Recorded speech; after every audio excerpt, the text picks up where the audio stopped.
C'est l'heure du grand rendez-vous. Mesdames, Messieurs, bonsoir et bienvenue. Sur BB24, prenez désormais le grand rendez-vous. La bourse, quand je parle du marché financier, c'est un peu comme notre marché d'Antokpa, où vous pouvez aller acheter ce que vous voulez, quand vous voulez et comme vous voulez. Je suis béninois, je réside au Bénin. Comment investir? Elle a d'abord transformé l'espace gazonné en espace cultivable. Elle a ensuite fait du toit de sa maison un potager. Et enfin, elle peut manger bio. Retrouvez ce soir sur BB24 à partir de 19h le grand rendez-vous avec Assioum Gaba et ses chroniqueurs.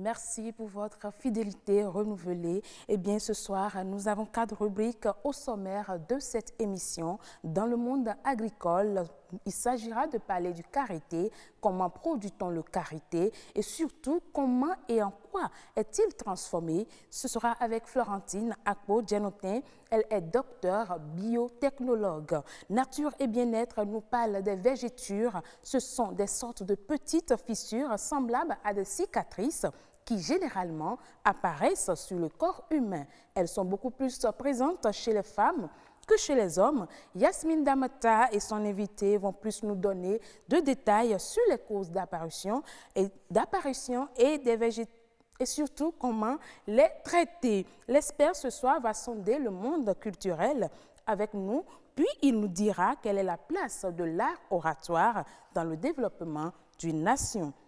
Surtout quand on sait que la culture réunit les peuples. Ce sera avec Maurice Agossadou, il est ingénieur culturel. Dans Horizon Culture, Jennifer Sachivi et son invité Mamadou Fassassi, danseurs professionnels, ils vont nous amener à la découverte d'une danse particulière, la capoeira. Soyez-en sûrs, je n'en sais pas plus que vous. Eh bien, si vous voulez savoir danser la capoeira, restez fidèles jusqu'à la fin de cette émission. Nous allons installer le tout premier plateau Monde agricole.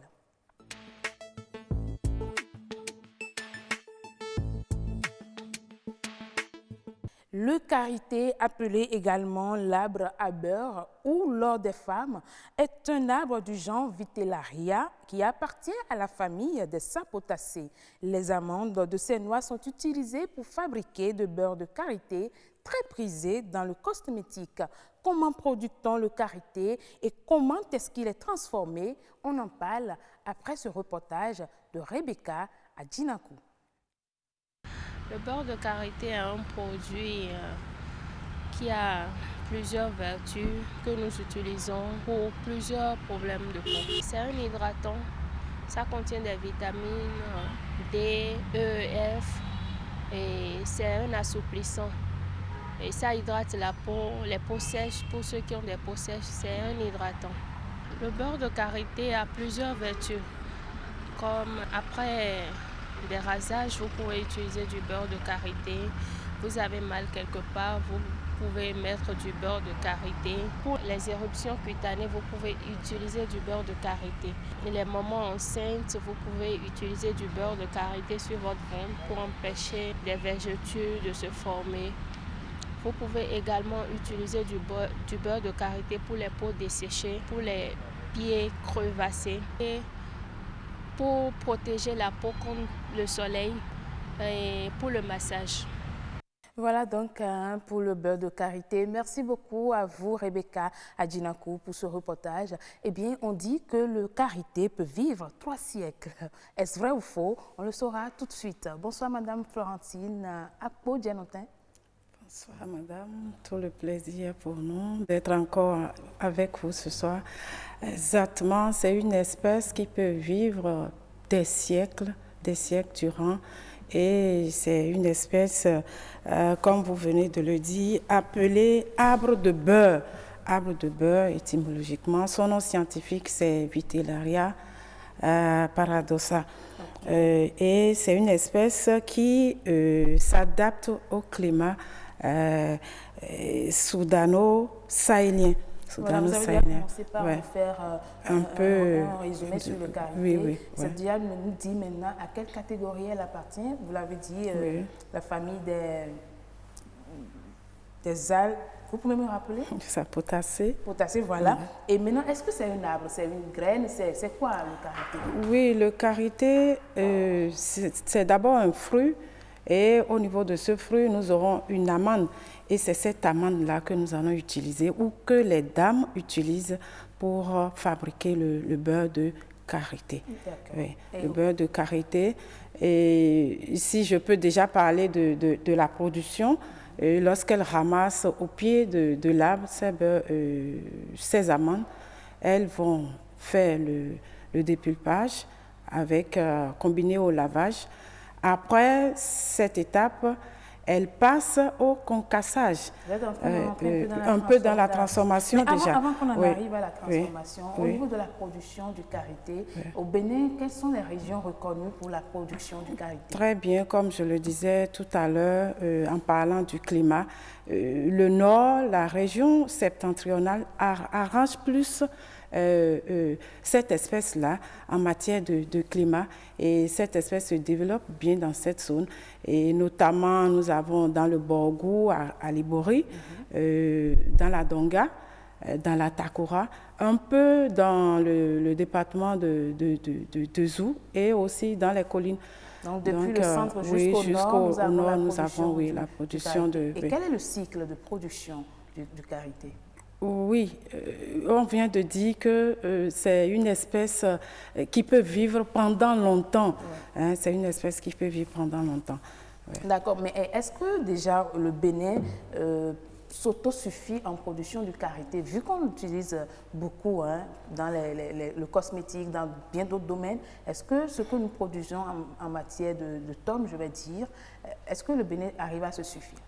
On peut tenter de dire oui, parce que si on en arrive à exporter, ça veut dire que déjà on en a suffisamment, ou quand même une certaine quantité qui peut couvrir à l'interne déjà nos besoins avant de pouvoir exporter. Parce qu'à l'interne, localement, on emploie près de 14 000 tonnes pour le commerce à l'intérieur. Et à l'extérieur, d'ailleurs, cette année-là, on a exporté près de 26 000 tonnes vers le Danemark. Donc, on peut dire... oui, du Bénin vers le Danemark. Donc, on peut dire que le Bénin, en matière de production de karité, arrive quand même à plus ou moins. Mais avec ce chiffre que vous venez de nous donner, c'est quand même énorme, c'est suffisant pour qu'on puisse organiser le karité aussi en filière. Oui, oui, puisque même cette filière occupe ou emploie près de 500 000 femmes. 500 000 femmes, mais qui rencontrent quand même des difficultés comme dans toute activité que possible. Hein. Et c'est pourquoi d'ailleurs il faut une réorganisation de la filière comme vous le dites. D'accord. Et si nous venons du côté transformation du karité, déjà depuis l'approvisionnement, ça se passe comment? Ceux-là qui sont dans le domaine, comment ils arrivent à s'approvisionner le karité? Oui, il y a les productrices vont chercher au pied des arbres du karité, et arriver au niveau de leur site de production, elles font le dépulpage. Après ça, couplé avec le lavage, et elles récupèrent l'amande. L'amande sera séchée. Et après le séchage, il y aura un concassage. Elles font le concassage avec soit un mortier ou bien un moulin pour celles qui ont un peu plus de moyens. Après cette étape, elles passent au décortiquage. On peut faire ça aussi. Elles font ça des fois à la main, ça dépend du moyen, ça veut ou dire bien qu'on n'a à la pas d'usine décortiqueuse. Aujourd'hui au Bénin qui permet de travailler le karité? Pas encore trop, pas une grande usine en tant que telle. Et d'ailleurs, ces productrices font déjà des plaidoyers vers Fludor, par exemple, pour les aider à mieux produire, parce qu'elles pensent déjà que leur filière, et d'ailleurs elles ne pensent pas, cette filière fait déjà une devise. Alors, on ne va pas étrangère. parler du karité sans parler des dérivés du karité. Vous avez commencé par parler du beurre, mais quels sont les autres dérivés du karité? Oui, le beurre de karité, même dans le reportage tout à l'heure, on a dit à plusieurs plusieurs importances, à savoir du point de vue alimentaire. On l'utilise pour préparer des mets remplaçant les différentes huiles que nous utilisons. Au nord, pour la plupart, les gens aiment beaucoup plus utiliser le beurre de karité. Dans la cosmétique, c'est aussi utilisé. Et aussi, on l'utilise aussi dans le domaine pharmaceutique. Alors, en tant que biotechnologue, est-ce que vous pensez qu'on peut restructurer ou réorganiser un peu le karité, la structure, la filière karité pour que quand même les producteurs, les consommateurs, les transformateurs en bénéficient? Cette structure ou cette filière doit être même réorganisée parce qu'il y a beaucoup de femmes, comme je l'ai dit tout à l'heure, 500 000 productrices, c'est pas peu, il faut réorganiser. Et d'ailleurs, ces dames ont fait des doléances parce qu'elles manquent, par exemple, d'eau potable, parce qu'il y a, au cours du dépulpage, il y a l'eau qu'on utilise. Et pour produire sain, il faut quand même l'eau potable. Elles n'ont pas l'eau potable, vous en savez un peu, dans les régions septentrionales, on a encore ces problèmes d'eau potable. Tout à l'heure, j'ai dit, au cours de la production, il y a certaines qui continuent d'utiliser le matériel très artisanal. Par exemple, au lieu d'utiliser une décortiqueuse, elles le font à la main. Elles peuvent utiliser le mortier aussi pour faire le concassage, vous voyez. Donc, il faut revoir cette filière-là. Et elles font même des doléances vers le pouvoir central pour bénéficier de microcrédits. Qu'est-ce qu'on peut faire pour ces dames? Très rapidement. Oui, il faut les soutenir. Il faut les soutenir, mettre à leur disposition des moyens financiers, et moyens matériels et moyens financiers pour que la filière puisse être rehaussée. Merci beaucoup à vous, Madame Florentine Apo-Djenotin. Je rappelle que vous êtes docteur biotechnologue et avec vous, nous avons parlé du karité. Il est un produit qui se cultive dans le nord du Bénin et n'a pas de saison. Merci beaucoup d'être venu sur ce plateau. C'est moi qui vous remercie. À la prochaine. Merci. Prochain plateau sur ce grand rendez-vous Nature et Bien-être.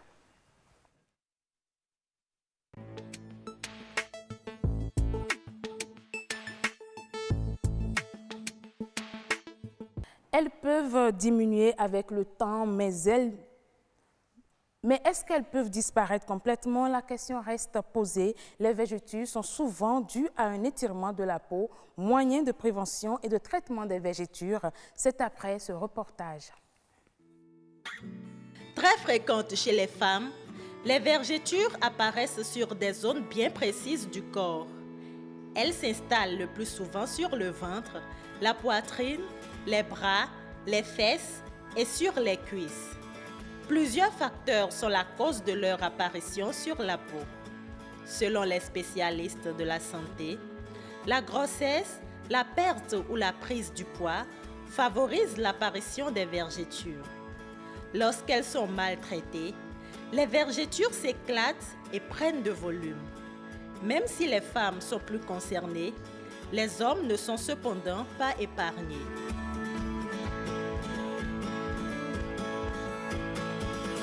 Les vergetures sont comme des cicatrices avec des traces visibles sur la peau. Même si elles ne présentent aucun risque pour la santé, les vergetures peuvent par contre être une source de gêne pour bon nombre de personnes. Plusieurs recettes sont recommandées pour éviter les vergetures, mais rares sont celles qui donnent satisfaction, soit pour prévenir ou traiter le mal. Lorsqu'elles apparaissent sur la peau, il est quasi impossible de s'en débarrasser. Néanmoins, elles peuvent être atténuées. L'une des préoccupations majeures de plusieurs personnes est de savoir s'il existe des remèdes naturels pour un meilleur traitement des vergetures sur la peau. La question reste à élucider. Merci beaucoup à vous, Fulgencia Rontondi, pour ce commentaire sur Image. Eh bien, nous retrouvons Yasmine Damata et son invité sur ce plateau. Bonsoir Yasmine. Bonsoir Marcel Betoro. Comment allez-vous? La pleine forme toujours. Avec un joli sourire. Eh bien, c'est ce qu'il faut. Hein.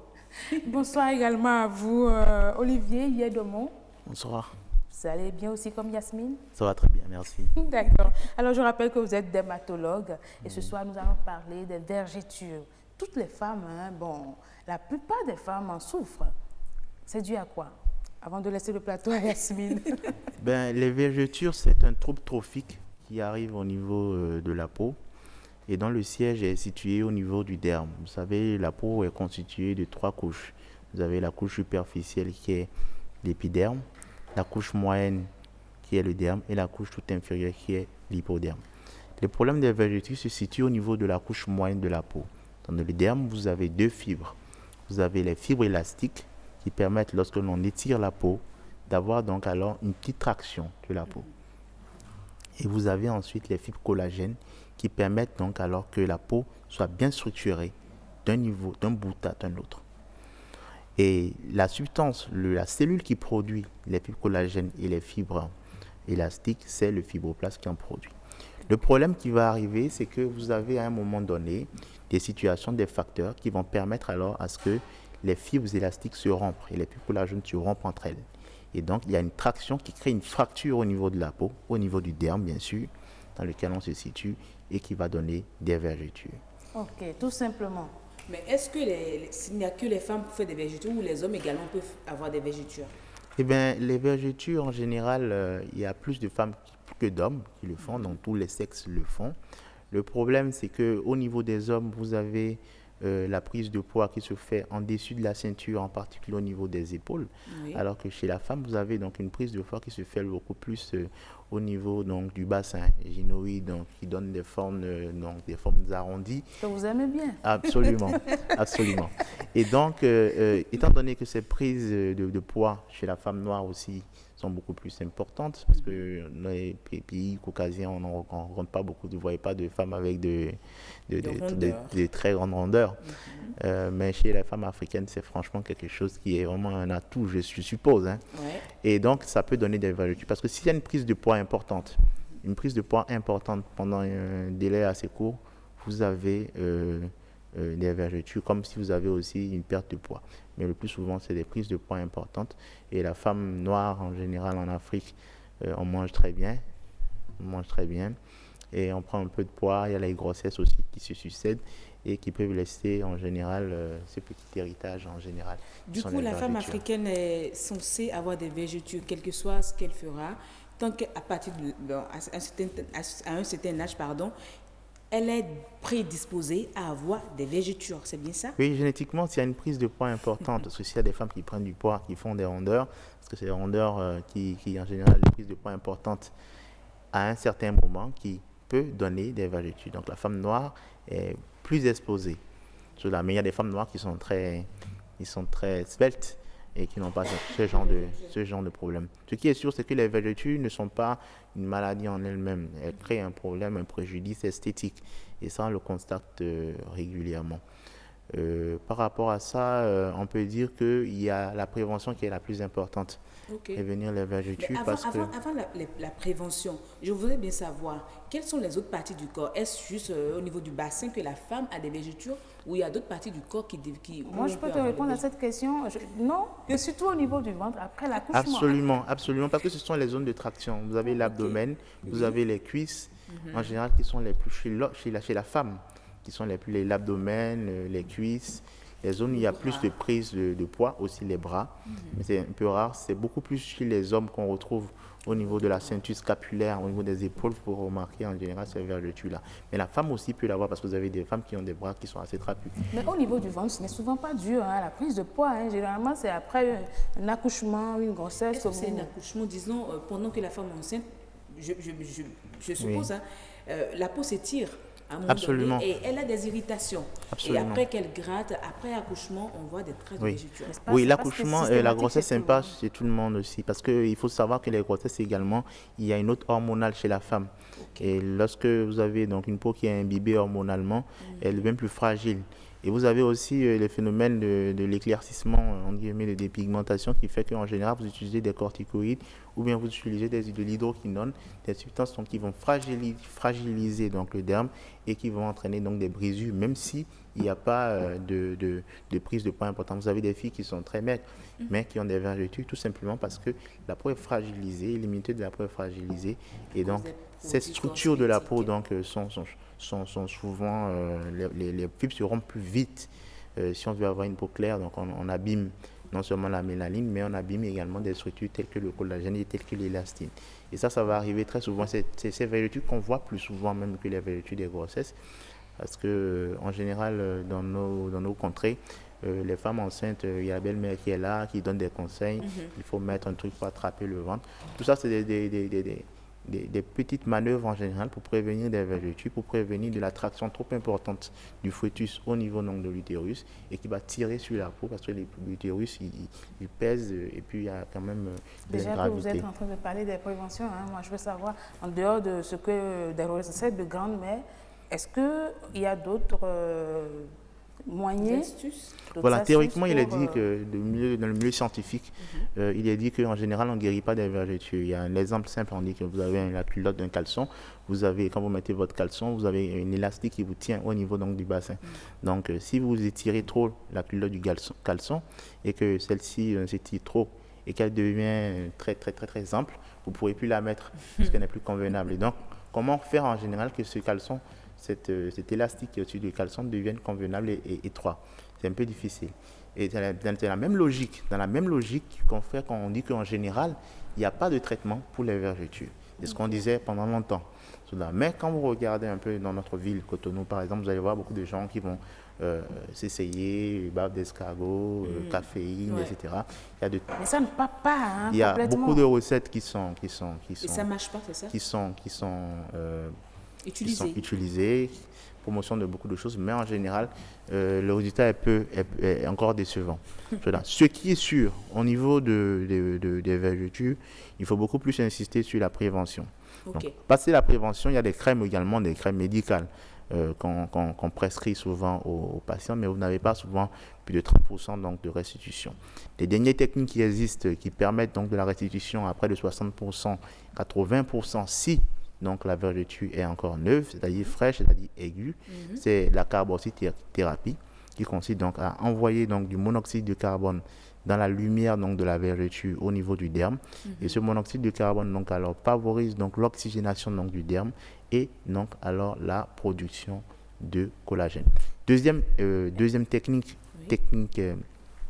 thérapeutique qui marche, c'est la mésothérapie où on va envoyer donc des substances qui contiennent de l'acide hyaluronique pour renfermer le derme. C'est donc de petits appareils. Donc on voit des petites aiguilles qui vont envoyer donc cet acide hyaluronique qui va ensuite raffermir le derme. Ces deux techniques-là, vous avez donc par rapport au traitement conventionnel topique en application des crèmes, vous avez pratiquement 3 fois plus de chances donc d'avoir une amélioration. Et si la vergeture est neuve, il y a encore plus de chances que ça se résolve très vite. Mais si la vergeture est cicatricielle, c'est encore plus difficile. En Europe, il y a le laser qui est utilisé, qui est la technique, à mon avis, qui donne le plus de meilleurs résultats par rapport à la carboxythérapie, mais le laser sur peau noire est encore ce que je veux savoir dans tout ce que vous êtes en train de dire, très dangereux parce qu'il y a une hyperpigmentation résiduelle. Il n'y a pas quelque chose de pratique là qu'on peut faire? Moi, je voudrais savoir par rapport à ce que vous venez de dire. Est-ce que le beurre de karité, parce que c'est ce que nos mamans utilisent, est-ce que les mamans nous recommandent d'utiliser du beurre de karité, par exemple, pour la femme enceinte, on lui demande déjà de prendre du beurre de karité, de passer sur son ventre pour empêcher l'élasticité de sa peau. Mais le beurre de karité, c'est pas utile? Oui, le beurre de karité, c'est utile en prévention. Très utile. En plus, avec le bénéfice qu'on a de l'avoir sur le terrain, c'est une très bonne astuce en prévention. Parce que donc, vous avez le beurre de karité qui va protéger la barrière dermo-hypodermique et donc prévenir donc alors la trophicité au niveau du derme. Donc, c'est une très bonne astuce. Maintenant, est-ce qu'en curatif, le beurre de karité donne de bons résultats? Ça, il faut encore le dire. Donc, l'après-accouchement, les vergetures sont déjà là, le beurre de karité, c'est pas évident que ça marche. Non, c'est pas évident. Si vous faites l'expérience, c'est pas évident. Il n'y a rien de tout à fait précis au niveau donc du traitement des vergetures. La recherche est encore en cours. Mais les éléments aujourd'hui qu'on a, qui nous permettent d'avoir de meilleurs résultats, sont la carboxythérapie, la mésothérapie associée à un traitement topique. J'avais une petite question, mais bon, je ne sais pas si je peux la poser très rapidement. Quelqu'un qui s'est dépigmenté et qui a eu l'apparition des vergetures, est-ce qu'il peut corriger ça complètement? Voilà. En général, si le sujet est jeune et qu'il y a une dépigmentation qui est en place, c'est qu'il faut arrêter la dépigmentation et laisser la peau se reconstituer. Donc, il n'y a pas de magie à faire. De toutes les façons, merci beaucoup à vous, Yasmine Damanta. Je voudrais bien rappeler aux téléspectateurs. Le temps est vraiment parti, très parti. Je voudrais bien leur rappeler que les vergetures, ça ne peut pas disparaître, mais on peut les atténuer. On peut les atténuer. Il faut mieux prévenir. Et c'est terminé, c'est vraiment terminé. On peut les atténuer, mais pour vous les hommes qui demandez à vos femmes de vous dépigmenter, attention, hein, c'est pas évident que vos femmes retrouvent exactement leur peau. Merci beaucoup à vous, docteur Olivier Yedemont, c'est ça, vous êtes dermatologue et avec vous, nous avons parlé de la question de vergeture. Tout le monde est situé désormais. Alors, on va passer au prochain plateau, c'est Esper.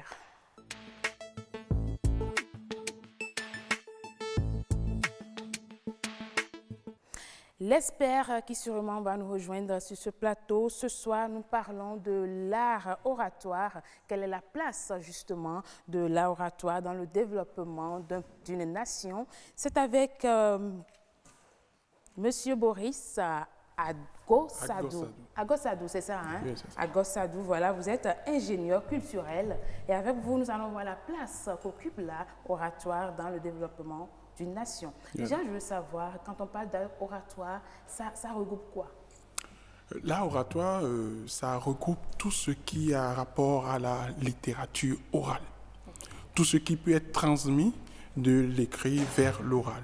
Ou soit, même si ce n'est pas écrit, tout ce qui existe dans le patrimoine naturel, historique, qui peut être transcrit par, je ne sais pas moi, un conteur par exemple, vers un public qui n'a pas idée de ce que cette chose-là existait. Donc c'est une forme, n'est-ce pas, de récit, mais qui se fait par des conteurs généralement. Maintenant, il y a plusieurs formes d'art oratoire qui existent, mais la base, c'est la transmission, n'est-ce pas, d'une histoire, d'un patrimoine, d'une manière d'exister. Vous avez déjà parlé des contes. Quelles sont les autres catégories, bien les autres types d'art oratoire qu'on a? Oui.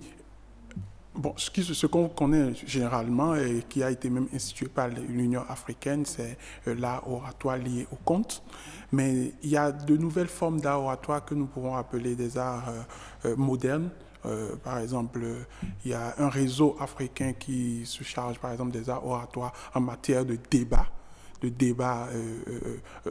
devant un public, devant une grande, n'est-ce pas, une grande cour.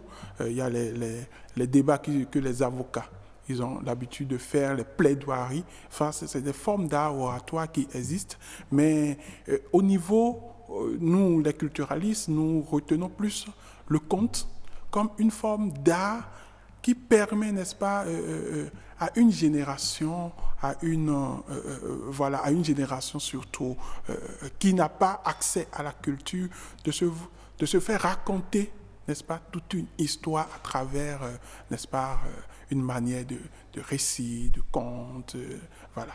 Et est-ce que cela voudra dire qu'au Bénin, il n'y a que le conte qu'on développe, ou bien qu'on est en train de développer dans le système de l'art oratoire? Non, on ne va pas dire ça. Il y a des réseaux, il y a des professionnels qui se chargent de cette chose, mais par exemple, comme je vous ai parlé tout à l'heure des avocats, ils ont l'art oratoire de la plaidoirie, devant de défendre, c'est tout un art. Aussi, il y a des réseaux de jeunes aujourd'hui qui ont des écoles d'art oratoire. Et ce qu'il faut retenir, on a dans le thème art oratoire, il y a l'art qui est toute une technique liée à la voix. Ok, donc si je comprends bien, c'est la façon de s'exprimer. La façon de s'exprimer et de convaincre. Okay. Je vous ai dit tout à l'heure que nous racontons l'histoire, par exemple, d'une d'une communauté, d'une population. Il faut la raconter avec une certaine assurance esthétique pour que ça soit vécu comme... Parce que, écoutez, c'est comme un film ou du théâtre, je vais le dire. C'est plus, vous voyez, les acteurs du théâtre, ils sont plus des experts en art oratoire parce que ils veulent faire vivre le public qui est en face d'eux. Ils veulent transmettre un message, ils veulent faire passer un message. L'essentiel, ce n'est pas de faire passer un message. L'essentiel, c'est de faire vivre ce que la personne n'a pas vécu. Vous avez vu, il y a des films qui se sont passés et qui ont même déclenché plusieurs... n'est-ce pas, je vais dire le film de Jamel Debbouze sur les Algériens, les pieds noirs. C'est ce film qui a fait que les anciens combattants ont commencé par gagner encore leur salaire. Vous avez vu, il y a une émotion qui a été transmise dans ce film. Également, au niveau de l'art oratoire, on transmet l'émotion. On transmet à travers un conte, on transmet l'émotion au public ou à la personne que vous voulez convaincre pour que cette personne prenne une décision, change de comportement, adopte une nouvelle pratique, de bonnes pratiques. Ce sont dans la convention, quand nous prenons la convention 2005 de l'UNESCO relative à la diversité des expressions culturelles, il y a une bonne, n'est-ce pas, part dévouée, n'est-ce pas, aux bonnes pratiques. Et aujourd'hui, le conte faisant partie des expressions réellement de transmission de la mémoire, alors là, on veut, à travers que ce conte, on fasse passer des idées. Justement, vu tous ces atouts qu'on retrouve au niveau de l'art oratoire, comment est-ce qu'on peut développer un pays à travers l'art oratoire? Quelles sont les stratégies à mettre en place pour quand même développer Justement, sur ce volet, il y a plusieurs centres qui ont déjà commencé le travail. Par l'apprentissage du récit, n'est-ce pas? Et il faut commencer par la base, les enfants. Il faut commencer par leur rappeler ce que c'est que leur histoire. Nous n'avons pas une grosse industrie de cinéma, ni de musique, mais on a des personnes qui connaissent l'histoire et qui savent la transmettre et qui savent passer par des canaux, pour faire passer ces informations. Donc, pour développer un pays, on va utiliser toute cette industrie liée à la culture et précisément l'art oratoire, le théâtre.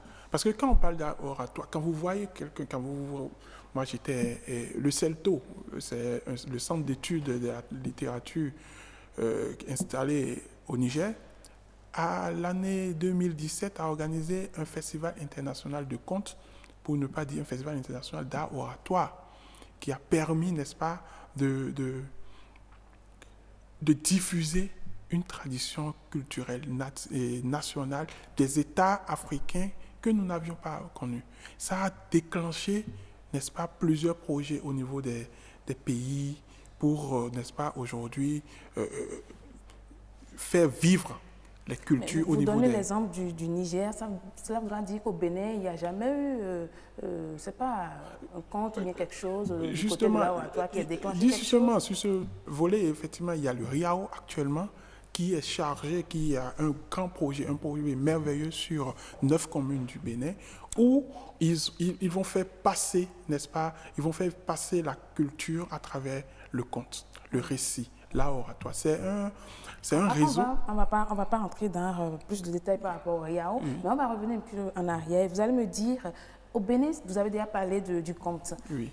Il y a d'autres manières de valoriser l'art oratoire. À part le conte, qu'est-ce qu'on peut développer encore aujourd'hui pour que quand même l'ensemble puisse aider le Bénin à rehausser sur le plan... Au niveau de l'art oratoire ou au niveau global de la culture? Au niveau de l'art oratoire, toujours, puisque nous parlons de l'art oratoire. Oui, je vous ai dit tout à l'heure, il y a le théâtre.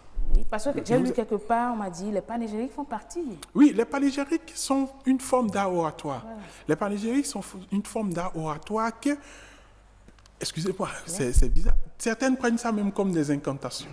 Alors que c'est tout un art, c'est tout un récit, et qui sont chantés récités par nos belles dames, nos belles mères, et qui naturellement font l'éloge, n'est-ce pas, d'une communauté, d'une population. Et vous voyez, c'est effectivement un véritable moyen de transmission, n'est-ce pas, ou de développement, comme vous avez voulu. Parce que je parie qu'aujourd'hui, quand on prend la jeunesse béninoise, beaucoup ne maîtrisent pas le panégérique. Oui, c'est ce que je vous ai dit tout à l'heure. Les gens le prennent comme des incantations, comme si c'était un peu... Alors que ça véhicule des messages. Ça véhicule des messages. Moi, par exemple, quand chez moi, quand je suis fâché, par exemple, à la maison, et que ma mère veut coûte que je mange... Pas que votre mère, il faut quand même dire madame aussi. Non, mais attends, vous voulez que je vous raconte l'histoire? D'accord. Parce que ça a commencé par elle quand j'étais petit. Ok. Parce que avant que moi je ne dise à ma femme que voilà, pour que je me calme, voilà ce que tu dois dire, c'est ma mère qui me le faisait quand j'étais petit. Vous voyez, donc je vous ai dit tout à l'heure que... Et ça marche? Bien sûr. Et quand il dit Adou Kankanama, moi je suis marié, et quand il dit Adou Kankanama, et quand j'entends ça, je dis, ah là, ça devient sérieux. Et je reprends mon rôle de prince, n'est-ce pas? Et là, ça m'apaise. Vous voyez un peu. Donc, les panégyriques, moi j'ai même un jeune frère qui a même soutenu sa thèse sur les panégyriques. Donc, nous pouvons dire que c'est toute une diversité qui existe dans cette... Mais comment conserver toute cette diversité? Puisque c'est ça aussi le véritable problème. Comment les conserver et comment les utiliser maintenant pour développer le Bénin? Oui, aujourd'hui, heureusement, vous ne voulez pas qu'on parle du Riao, mais on va parler, n'est-ce pas, de ceux qui travaillent pour ça.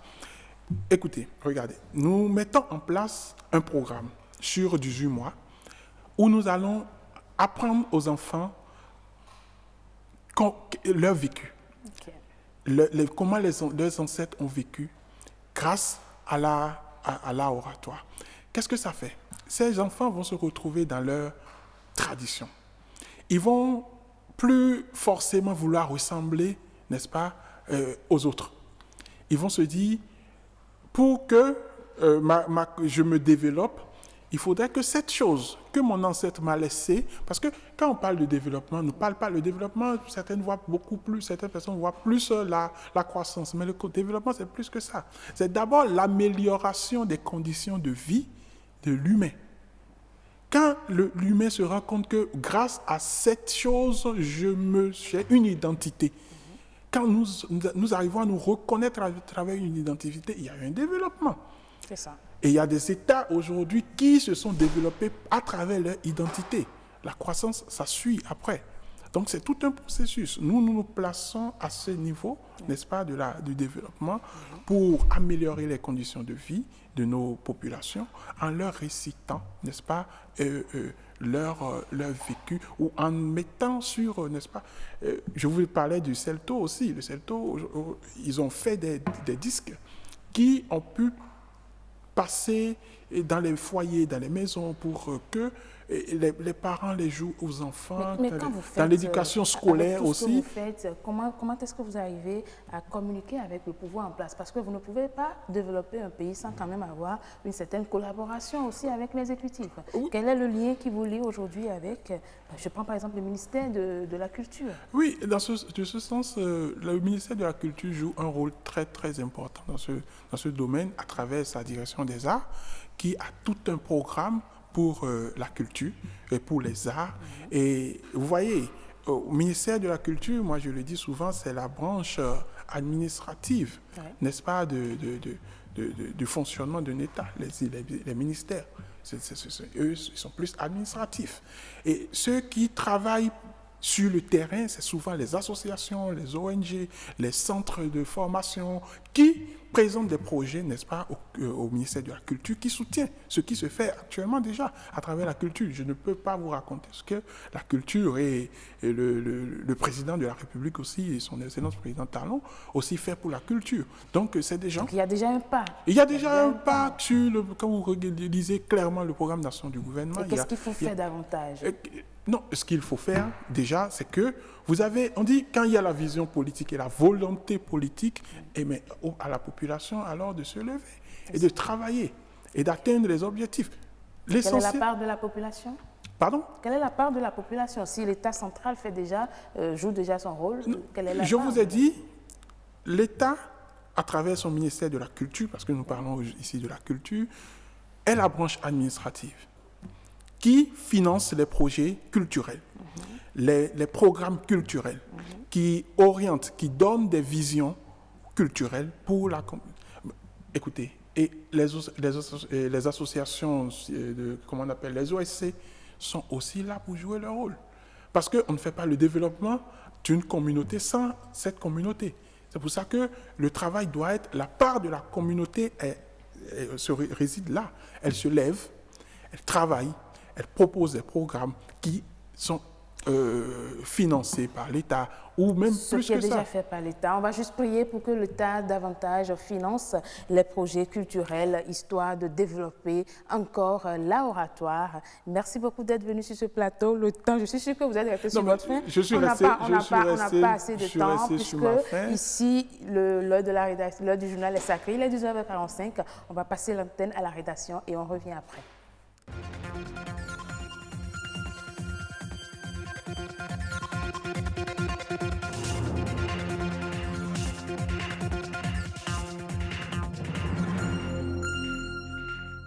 Mesdames, Messieurs, bonsoir, bienvenue dans cette édition. Non au harcèlement en milieu scolaire. Pour freiner le fléau et permettre aux enfants d'avoir une scolarité épanouie, la sensibilisation des acteurs du système éducatif a été choisie comme moyen de lutte. Accident vasculaire cérébral, les femmes enceintes ne sont pas épargnées. Heureusement, des précautions existent pour prévenir le mal, nous dira un spécialiste. D'où les écrivains tirent-ils leurs inspirations pour la rédaction des ouvrages? Cette question, les lecteurs se la posent bien souvent sans trouver réponse. Quelques écrivains s'expriment sur le sujet dans cette émission. Pour prévenir et éradiquer du monde scolaire le harcèlement, le premier jeudi du mois de novembre a été décrété afin de sensibiliser les acteurs du système éducatif. Ce phénomène gagne du terrain dans le monde et a des conséquences néfastes sur ses victimes. C'est ce que nous apprend Éléonore Lanouin dans cet élément. Le harcèlement se définit comme une violence répétée qui peut être verbale, physique ou psychologique. C'est un phénomène que l'on rencontre dans les administrations, des centres universitaires et même dans les établissements scolaires. D'après l'enquête statistique Victimation 2015 de la Direction de l'évaluation, de la prospective et de la performance dans le monde, ces agressions impactent sensiblement l'enfance et l'adolescence de près de 700 000 élèves environ, toutes catégories sociales confondues. Avec l'utilisation permanente des nouvelles technologies de communication, le harcèlement se poursuit en dehors des établissements scolaires. D'après les études, 18% des collégiens déclarent avoir subi au moins une atteinte via les réseaux sociaux ou par le téléphone portable. Cette situation est davantage subie par les filles à un taux de 8% contre 6% pour les garçons. Au Bénin, les victimes du harcèlement scolaire sont nombreuses, même si la majorité se réserve d'en parler. Il se manifeste par des moqueries, des humiliations, des insultes et des violences physiques. Comme conséquence de ces agressions, les victimes du harcèlement sont susceptibles de développer une série de troubles psychosociaux tels que les migraines, les angoisses, les scarifications et des comportements à risque pouvant aller à des tentatives de suicide. Célébrer donc cette journée est l'occasion de rappeler combien la prévention et la lutte contre le harcèlement sont fondamentales pour permettre aux élèves d'avoir une scolarité épanouie.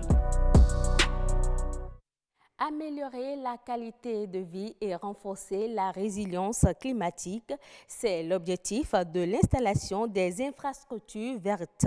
C'est une notion nouvelle et complexe qui offre l'opportunité aux communautés de développer des stratégies d'adaptation au changement climatique et de préservation de la biodiversité. Plus de détails dans ce reportage de Jules Akoiko et Amandine Animboso. La Terre connaît aujourd'hui 16 des 17 années les plus chaudes jamais enregistrées depuis 2001. Selon la NASA, la lutte contre les changements climatiques est une priorité mondiale et l'installation des infrastructures vertes apparaît comme une solution. Une infrastructure verte est un espace d'agrément couvert de végétation. Ça peut être des arbres ou des plantes herbacées dans un objectif de récréation ou dans un but ornemental. Il fait plus chaud aujourd'hui qu'avant, ainsi de suite. Si nous voulons changer cette donne-là, l'une des meilleures manières, c'est de planter des arbres.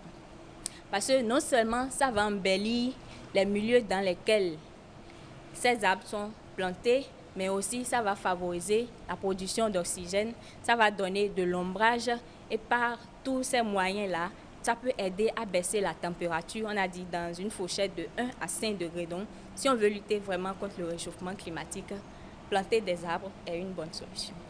À en croire certaines études, l'infrastructure verte peut offrir plusieurs avantages sur le même territoire.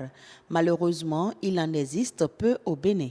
Selon l'OMS, normalement, on doit avoir 10 mètres carrés des espaces verts polygonaux, oui, par habitant, mais les recherches de thèse que j'ai faites ont montré que pour les 5 villes parcourues, Ouidah, Porto-Novo, Cotonou, Calavi et Sémékbodji, c'est Ouidah qui est la ville la plus riche. Et là, les populations ne disposent que de 0,27 mètres carrés par personne. Donc, si on compare ça à la norme, c'est que le Bénin est très, très en arrière.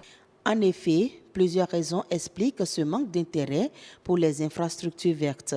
C'est des infrastructures qui nécessitent des investissements en termes de coûts pour les mettre en place et également pour les entretenir. Il y a également cet aspect de manque d'éducation à la protection de l'environnement, c'est-à-dire éducation à l'éco-citoyenneté qui fait qu'on ne perçoit pas l'importance déjà de ces espaces-là et ensuite on ne sait pas comment les entretenir. La solution réside alors dans l'adoption de programmes et projets de financement allant dans le sens de la préservation de la nature. Il y a différentes politiques ou différentes méthodes qui sont mises en place pour promouvoir les infrastructures vertes. Ça va de ce qui est prévu à l'échelle du gouvernement à ce qui est prévu à l'échelle décentralisée dans les communes à travers les schémas directeurs d'aménagement des communes qui prévoient déjà que la commune s'investisse dans la mise en place des espaces verts, des infrastructures vertes. Et donc, c'est un travail vraiment à l'échelle nationale et également déconcentré, mais aussi qui doit être vu du point de vue micro, c'est-à-dire la famille. Donc, il faut qu'ils sachent que les infrastructures vertes sont autant importantes que les infrastructures grises et que les populations en ont vraiment besoin pour leur épanouissement et leur bien-être. Investir dans les infrastructures vertes revient à atténuer les émissions de gaz à effet de serre et inciter les populations à trouver ensemble des stratégies communes de lutte contre les changements climatiques. C'est un trouble vasculaire cérébral qui touche les vaisseaux sanguins qui conduisent le sang au cerveau.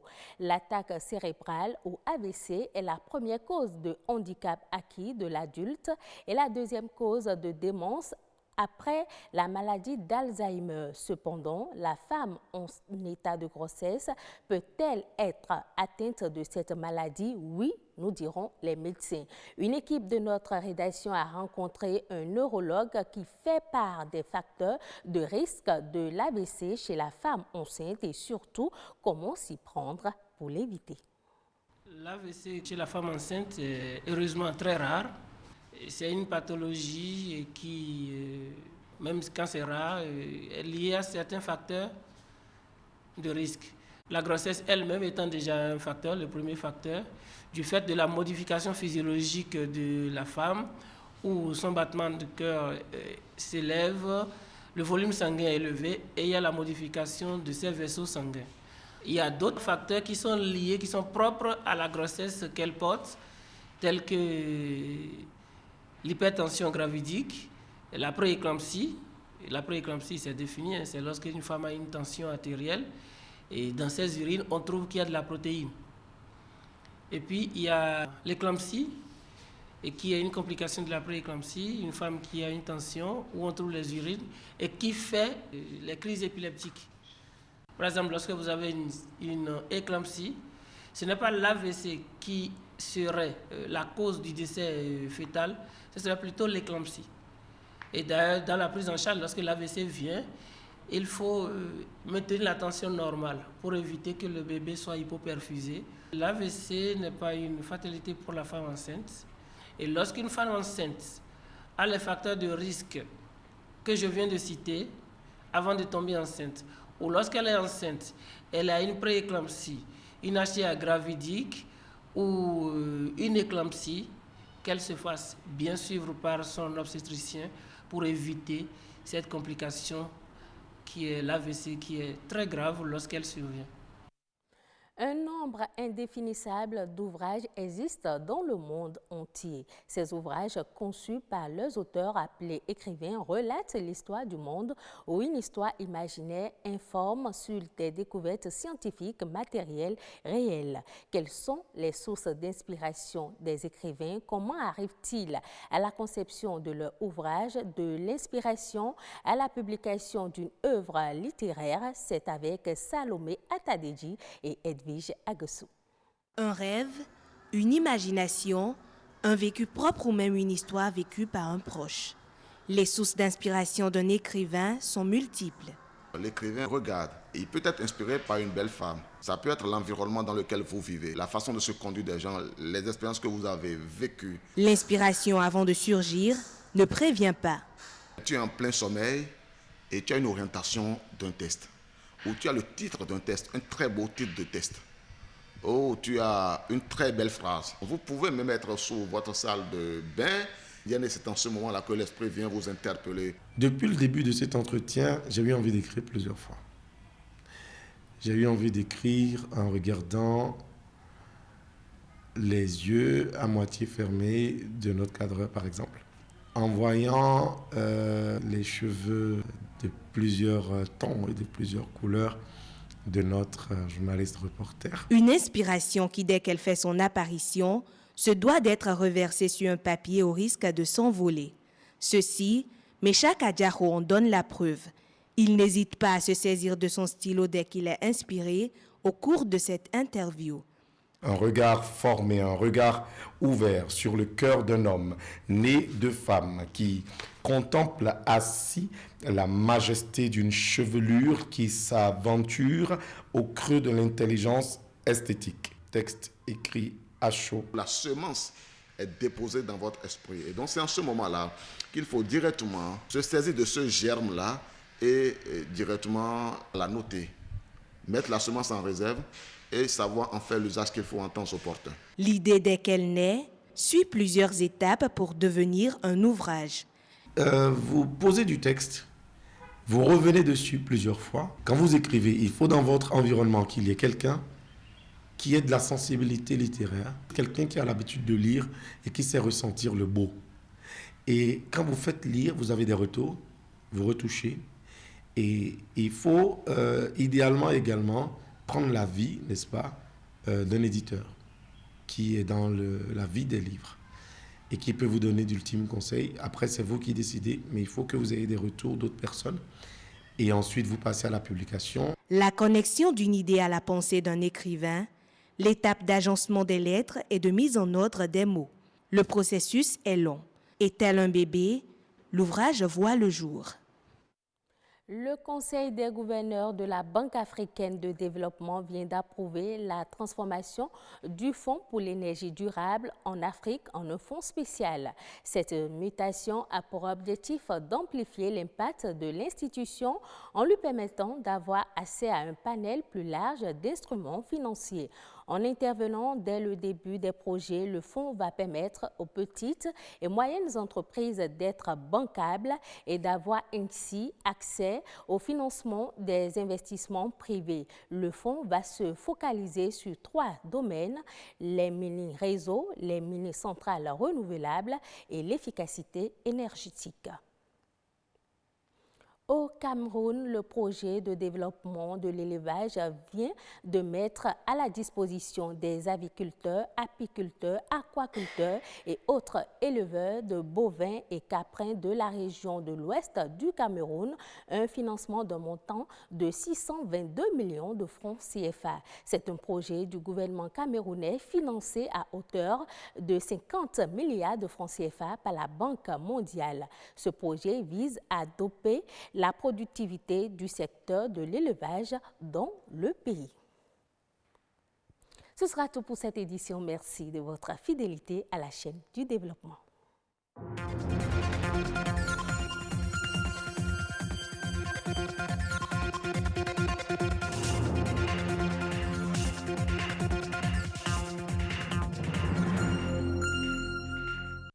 Merci de garder toujours votre position. Le dernier plateau du grand rendez-vous de ce jeudi 7 novembre 2019 s'installe. C'est bien sûr Horizon Culture.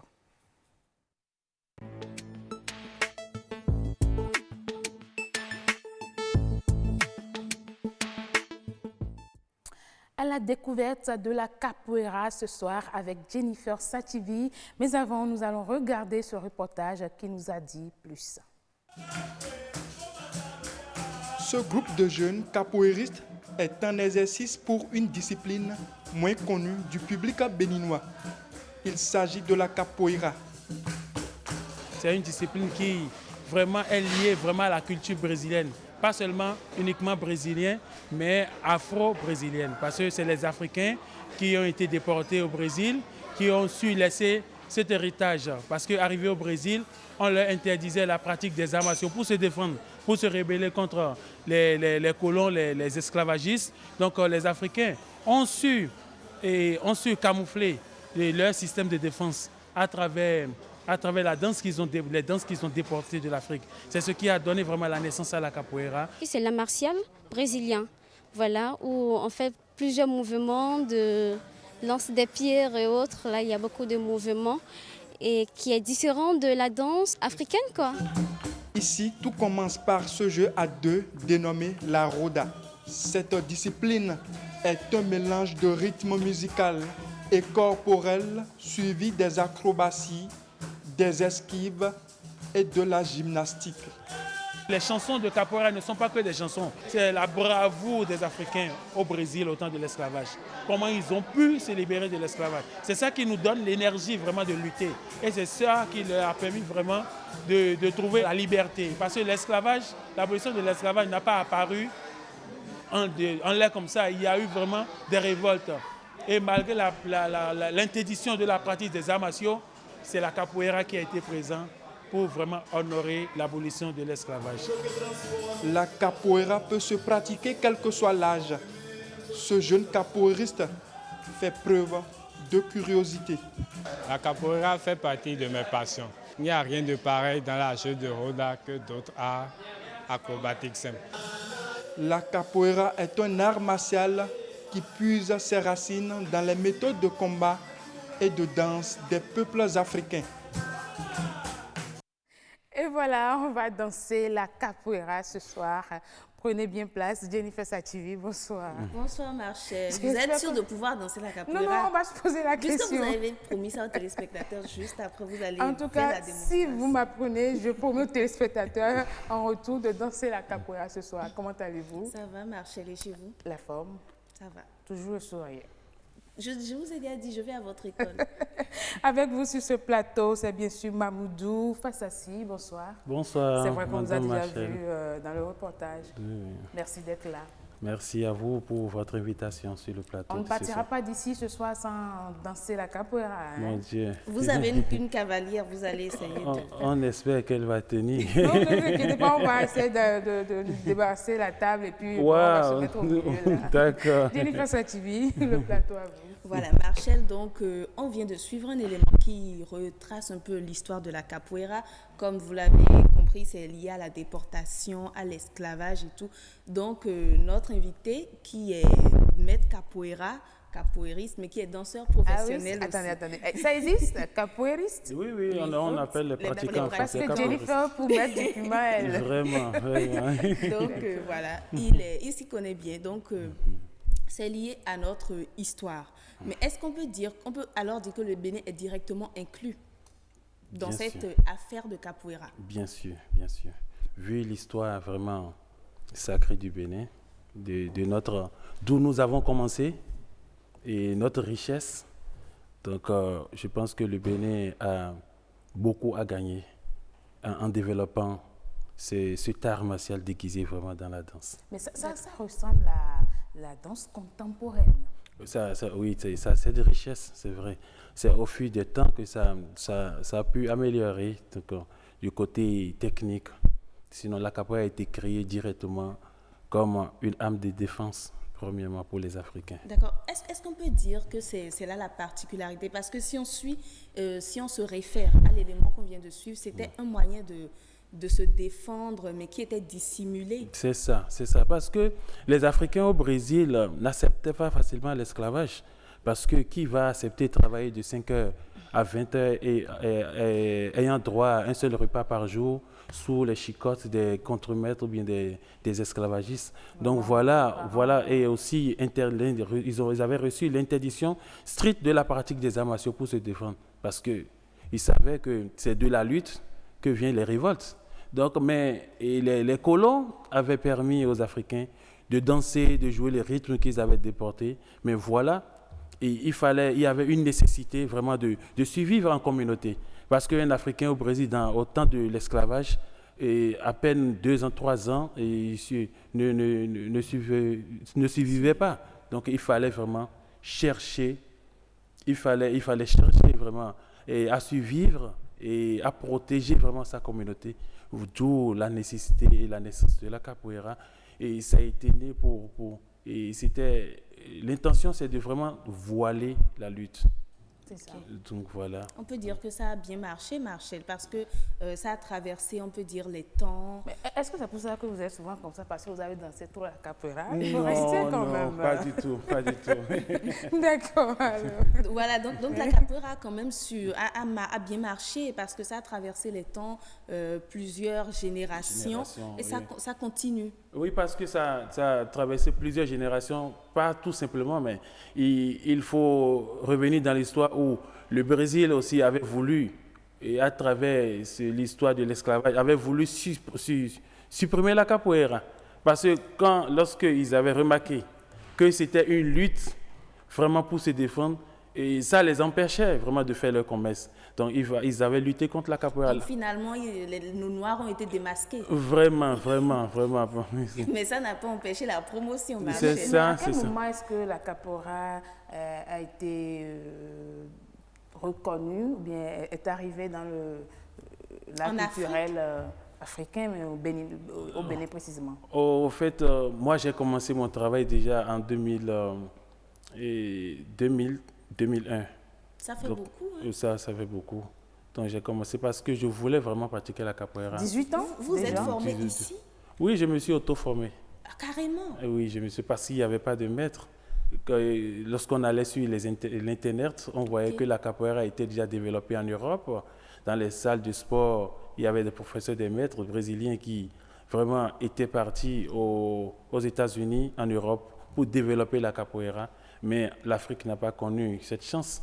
Donc il fallait nous-mêmes et vraiment lutter pour l'apparition de cet art dans notre pays. Et après, vous vous êtes perfectionné. Je me suis perfectionné grâce à l'ambassade du Brésil qui s'était implantée en 2007.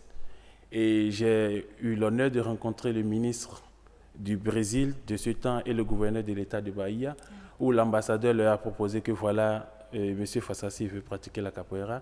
Il a commencé sur l'Internet, il a eu des élèves, il a eu du succès. Il nous a présenté des démonstrations. Voilà, il veut un maître pour poursuivre sa formation. Voilà, d'où l'idée était venue en 2009. Nous avons reçu l'expert du Brésil. Après, j'étais allé vers le Brésil pour perfectionner. De temps en temps, j'allais au Brésil, je faisais venir le maître. Et on a eu, après ça, 10 ans de collaboration avec l'expert. Donc, mais est-ce qu'une fois au Brésil, vous vous êtes rendu compte que ce que vous développez ici comme danse était pratiquement la même chose ou bien il y avait une différence? C'était la même chose. C'était la même chose parce que moi, j'étais déjà bon, doué en athlétisme, aux acrobaties, donc c'était facile pour moi d'apprendre. D'accord, justement, je suis tentée de vous demander, alors, c'était quand la première fois, parce que si ça fait aussi longtemps, c'était quand la première fois que vous avez entendu parler de la capoeira, parce que pour certaines personnes comme moi, ça ne fait pas si longtemps. Ça fait surtout pas 18 ans en tout cas. En tout cas, moi j'avais connu... Vous voulez dire que ça a trait à votre âge? J'avais connu la capoeira en 96-97. J'étais au collège, j'ai suivi le film. Okay. Only the Song, c'était sur la capoeira. Donc là, j'étais épaté de voir vraiment une si grande élégance dans une discipline et l'expression corporelle était vraiment à la hauteur de ce que moi je voulais. D'où j'étais tombé amoureux de la capoeira. Et vous êtes resté jusqu'à ce jour? Après, oui, c'est ça. Et après quelques temps, j'avais commencé par faire les recherches pour savoir s'il y avait des maîtres au Bénin, voilà qu'il n'y en avait pas. Et je me suis accroché à l'Internet. D'accord. Mais est-ce que les gens s'y intéressent de plus en plus? Oui, je pense que d'autres même voulaient la capoeira depuis leur jeune âge, mais lorsqu'on se rend compte, ils s'adonnent vraiment à cette discipline. Même les enfants adorent la capoeira. Mais à voir les images, on a beaucoup plus tendance à croire que c'est pour les corps sylvestres, pas comme des gens comme Jennifer et Machel. Mais je pense qu'on est tous les mêmes sur le plan. Avec Jennifer, on a le même équilibre corporel. Je pense que tout le monde peut pratiquer la capoeira. Ah oui, mais ça dépend. Hein, il faut juste avoir l'envie de commencer et la passion d'évoluer. Mais est-ce que vous avez une école de formation au Bénin? Oui, on a une école à Kadjaou, à Révive-là, précisément. Il y a le centre de capoeira. L'autre chose, c'est on se rend compte qu'il y a une philosophie derrière la capoeira. Moi, je me demande, est-ce que ça a pris naissance depuis les plantations ou je ne sais pas, où nos ancêtres travaillaient et ça a été transmis de génération en génération? Oui, en réalité, il y a une philosophie dans la capoeira. Et cette philosophie, c'est la vie en communauté, en société. Donc, une philosophie de grandir ensemble, une philosophie de jouer ensemble, de se protéger ensemble. Donc, il y a une grande philosophie derrière la capoeira qui a commencé au temps de l'esclavage. Donc, il fallait vraiment protéger sa communauté parce qu'il y avait le danger qui rôdait autour avec l'esclavage où les experts en capoeira peuvent fuir, aller s'entraîner et revenir protéger leur communauté. Donc, il y avait ça là. Et l'histoire de transmettre vraiment l'héritage de nos ancêtres africains. Donc, on a toujours cette passion de transmettre le patrimoine, tout, et la capoeira a gardé vraiment tout son temps. Donc, enseigner la capoeira ne se résume pas rien qu'à la danse. Il y a toujours cet enseignement qui vraiment, accompagne. Qui tourne autour, qui accompagne. Ce n'est pas seulement la danse, ce n'est pas seulement les arts martiaux. Il y a vraiment la vie en communauté, la vie sociale. Quand on voit ça, on a beaucoup plus l'impression que c'est un moyen d'autodéfense. Exactement, c'est un moyen d'autodéfense parce que surtout, pas seulement d'autodéfense pour se divertir, s'épanouir, mais en même temps en apprenant à lutter au cas où il y aura le danger qui rôde. C'est vrai que j'avais promis aux téléspectateurs qu'on allait danser la capoeira, mais c'est une question de temps là. Justement, c'est une question de temps. Demain, on est là encore sur ce plateau pour danser de la capoeira. Merci beaucoup à vous. Merci Mamoudou Fassassi, merci. Je rappelle que vous êtes danseur professionnel. Jennifer Sativi. Oui, Marchel, ce qu'on peut retenir et ce que j'ai retenu de ce plateau, c'est qu'en fait, on peut dire que la capoeira, c'est notre chose. En tant que descendants d'esclaves, d'anciens esclaves, en tant qu'Africains, en tant que Noirs, on peut dire que la capoeira, c'est comme un patrimoine pour nous. Merci, M. Fassassi, de nous avoir apporté tous ces éclaircissements. Merci de nous avoir reçus. Merci beaucoup, Jennifer. À demain. À demain, Marchel. Merci beaucoup. Eh bien, le grand rendez-vous tend tout doucement vers sa fin. Mais avant de vous quitter, je vais vous laisser la citation du jour. Elle dit ceci: ne craignez pas la perfection, vous n'y parviendrez jamais. Ne craignez pas la perfection, vous n'y parviendrez jamais. Et c'est une citation de Salvador Dali. Et avec cette citation, je vous souhaite tout simplement une très bonne soirée en compagnie des programmes de Bénin Business 24.